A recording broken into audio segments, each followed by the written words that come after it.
ছিল টুকু। ছোট্ট, মিষ্টি আর সারাক্ষণ হাসি খেলে যেত ওর মুখে। একদিন আকাশে তাকিয়ে টুকু বলল, ওই মেঘগুলা এত হাসি কেন? হঠাৎ একটা মেঘ নিচে নেমে এলো, গোলগাল, তুলোর মতো।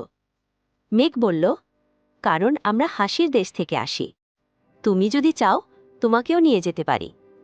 টুকু বলল, আমি যেতে চাই। আর চোখের পলকে টুকু উড়ে গেল মেঘের পিঠে চড়ে। ও দেখল আকাশে চকোলেটের বৃষ্টি, রামধনুতে দোলনা আর নরম পাপড়িতে ঘোড়দৌড়। সবার শেষে মেঘ বলল, তুমি তো খুব ভালো বন্ধু টুকু। আজ থেকে তুমি আমাদের মেঘ বন্ধু। টুকু মুচকি হেসে বলল, আমিও সব সময় হাসি, কারণ আমি এখন জানি আসলেই পৃথিবীটা আরও সুন্দর হয়।